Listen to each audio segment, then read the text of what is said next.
For 12 years, I believed I had the perfect marriage. My wife, Claire, was thoughtful, kind, and always seemed loyal beyond doubt. We met in college, built our lives together from nothing, and eventually moved into a modest home in the suburbs. I worked long hours as an engineer, while Claire handled most of our day-to-day life, paying bills, handling mail, and managing our family car. I trusted her completely. There was never a reason not to. One morning, I came home early from work because a project got delayed. As I walked up the driveway, I noticed a white envelope tucked under the windshield wiper of Claire's car. It looked official, the kind of mail from a dealership or manufacturer. I placed it on the kitchen counter, assuming it was something routine. Claire was at her office, so I decided to open it, thinking it might be about a safety issue. The letter was from the car company, notifying the owner of a recall due to a faulty airbag. But what caught my attention was the name printed in bold, to Claire Reynolds and Matthew Hayes. I froze.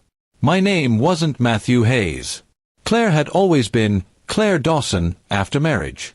For a second, I thought it was a clerical mistake. But when I looked at the car's VIN number listed in the letter, it matched perfectly with our vehicle.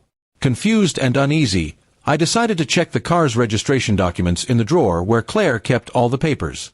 The registration had her name and another man's name, Matthew Hayes, listed as co-owners. My chest tightened as I read it again and again, hoping I was mistaken. How could there be another name tied to her car, one she drove every day to work? That night, I didn't confront her right away. I wanted to understand before I accused. So I searched the name online. It didn't take long. Matthew Hayes lived one town over and, from his social media, seemed very close with Claire. Pictures of work events and training sessions appeared, and in the background of several, I saw Claire smiling, her hand resting on his shoulder. The next morning, I acted like everything was normal. Claire kissed me goodbye, grabbed her keys, and said she had a late meeting. As soon as she left, I followed her car. My heart pounded as I tailed her for nearly 40 minutes until she turned into a neighborhood I'd never seen before. She parked outside a modest apartment complex, and then Matthew came out to greet her. He hugged her tightly before they both went inside. I sat in my car, gripping the steering wheel until my knuckles turned white.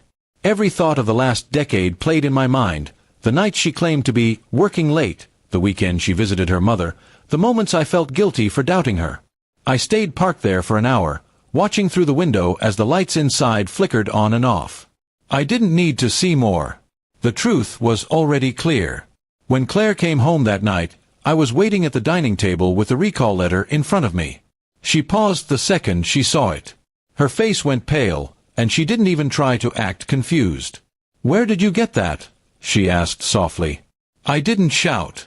I just asked who Matthew Hayes was. At first, she said he was a business associate.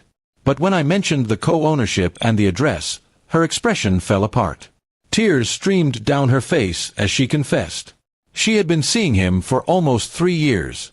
It started as friendship, then something she couldn't stop. The car, she said, was a shared expense, since she used it for trips related to him. Her words sounded distant, like they belonged to someone else. I listened silently, realizing how blind I'd been. That night, I packed a small bag and left the house. I didn't slam doors or yell. I didn't ask for explanations anymore. I went to stay at my brother's place. Days turned into weeks. Claire sent long messages, begging for forgiveness, saying she had ended things with Matthew.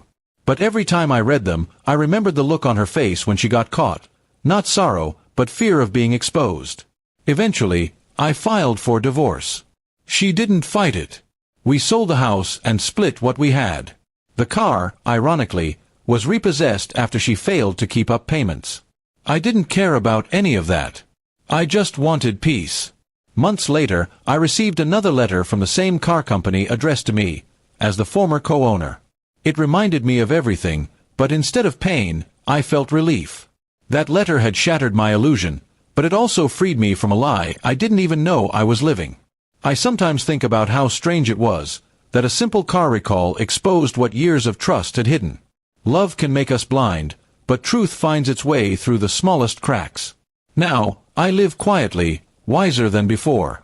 Trust is something I still believe in, But next time, I'll make sure it's earned, not assumed.